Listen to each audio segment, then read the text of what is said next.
You've completed your first week of studies in New Testament Exposition 2, a lesson which dealt with the Corinthian correspondence. This summary will highlight some of the key findings from this week's reading and lecture notes. This is not a substitute for listening to the lectures or for doing the reading, but it's designed to bring to the fore issues that I think are particularly important from this week's lessons. The Corinthian letters are especially practical for the modern church because they deal with many of the same issues that still perplex the church today.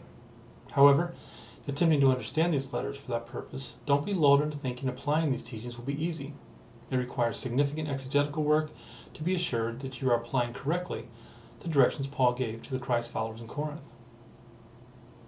With regard to authorship, contemporary scholarship does not seriously question Paul's authorship of these two letters, and they are considered part of the undisputed Paulines, which include Romans, 1 Corinthians, 2 Corinthians, Galatians, 1 Thessalonians, Philippians, and Philemon.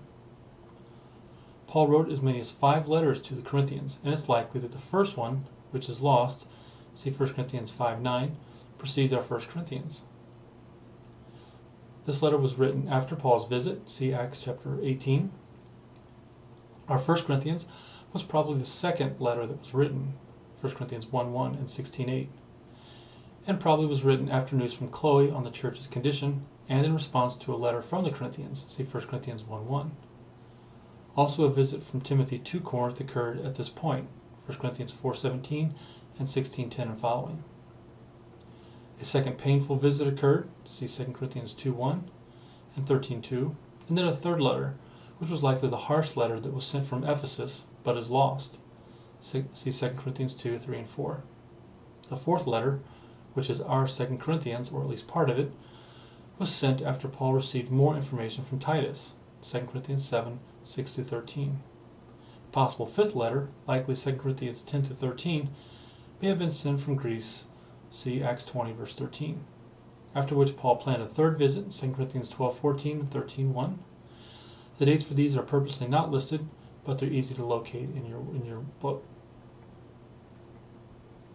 The basic literary plan for 1 Corinthians begins with an introduction in chapter 1 verse 1-9, and then Paul's response to oral reports in chapter 1 verse 10 through 6:20. Next follows a series of responses to the letter from the Corinthians in chapter 7 verse 1 to 16 verse 4, and then the conclusion from 16:4 to 19:24. 2 textual issues are mentioned. One, the nature of the believer's resurrected body was found to be incorruptible, glorious, powerful, and perfectly shaped for a life controlled by the Spirit.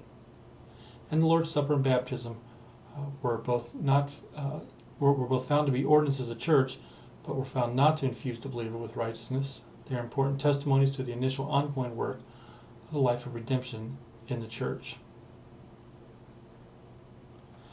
With regard to 2 Corinthians and its opponents, this is a very tricky methodological and interpretive mood, and there is no consensus on their identity. See 2 Corinthians 3:1-8. Also chapter 11 verse 4 and verses 22 and 23. The divine man view has found to be emerging as a consensus view, though there are 3 main views: the Judaizing heresy, Gnosticism, and the divine man. The literary plan of 2 Corinthians is so difficult because of the contents, and they seem to be structured seemingly calling for theories of interpolations.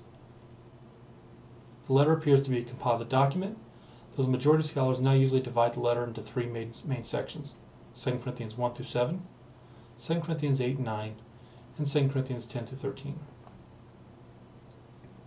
With regard to specific textual issues in 2 Corinthians, the relationship of the New and Old Covenant is particularly important. In 2 Corinthians 3 is the passage where Paul presents a comparison between the ministry of Moses and his ministry, and in that context addresses the concept of the Old and New Covenants.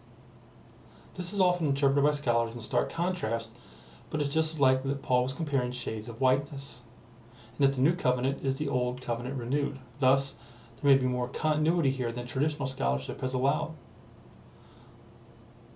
Also, the implicit supersessionism in many of the interpretations of 2 Corinthians 3 leads to much an era later on in church history and reads those debates back into this early period. For those interested in this, see the work of Paul Duff and William Campbell on 2 Corinthians chapter 3. With regard to the dual purpose of 1 Corinthians, Paul wrote it to address concerns communicated to him from oral reports and a letter from the Corinthian Christ followers, 1 Corinthians 1:11 and 7:1. The purpose of 2 Corinthians was to address further needs of this important church. As far as the contribution to the canon, I would just point out one for each. First, 1 Corinthians 1-4 provides clear teaching on the way existing social identities are to be reprioritized within the Christ movement. Second, 2 Corinthians 10-13 provide key principles for Christian ministry.